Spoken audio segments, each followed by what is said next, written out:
Welcome back. In this lesson, we're going to configure our AWS account and set up a billing alarm. Now you should be logged into the AWS Management Console. We logged in as the root user at the end of the previous lesson. In the console, I'm going to go to Services and find the IAM service under Security, Identity and Compliance and click on IAM. In the IAM Management Console, one of the first things I want to configure is the sign-in URL. The sign-in URL includes the account number for this particular account. So this is a unique number for this account, and then .signin.aws.amazon.com, and then you'd use /console to access the console. I want to make mine a bit more user-friendly, so I'm going to click on Customize and then enter DCT-management. And let's click on Create Alias. Now this does need to be unique, so you'll need to use something different.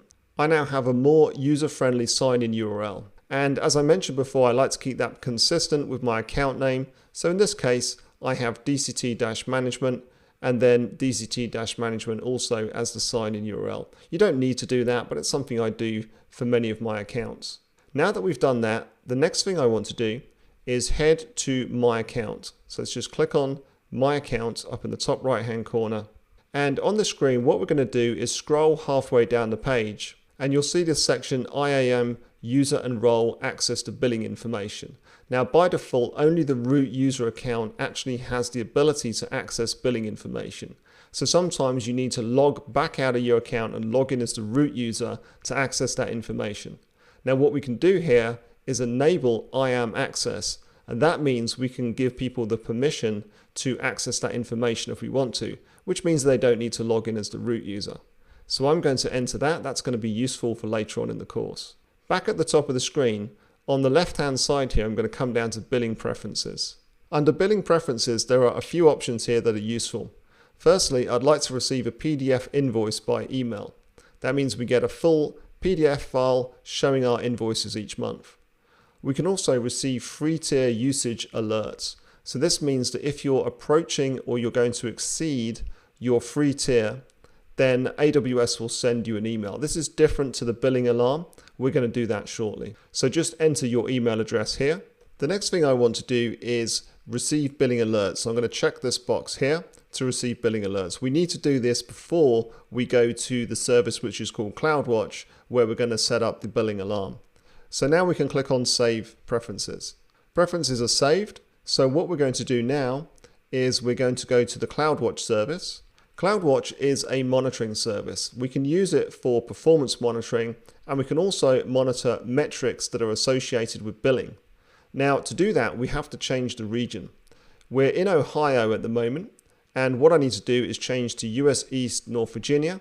That's always the region you need to use for billing. So all billing information is located within this region. Now that we've changed our region to North Virginia, we can click on Billing, Create Alarm, select Metric. It's going to show us a couple of metrics here.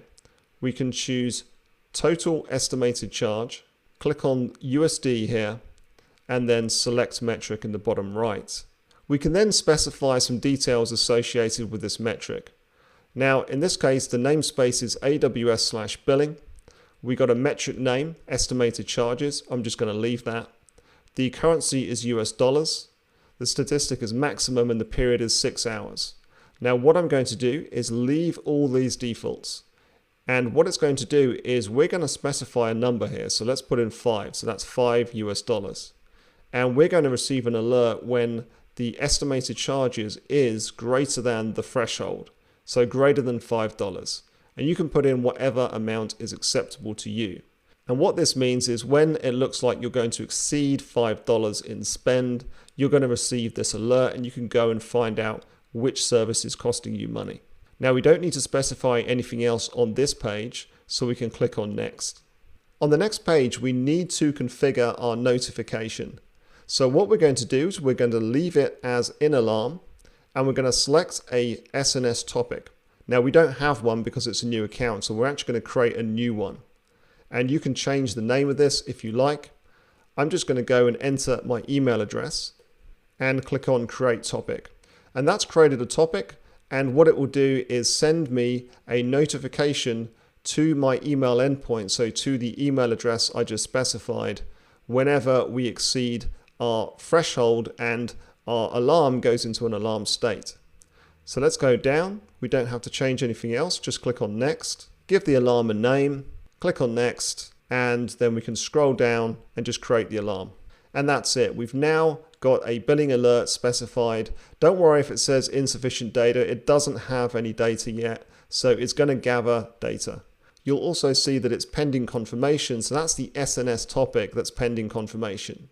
You'll receive an email and you just need to click on a link to confirm your subscription to that topic, and then that will change. So that's it for this lesson. We've modified our sign-in alias. We've also configured our billing settings and set up a billing alarm.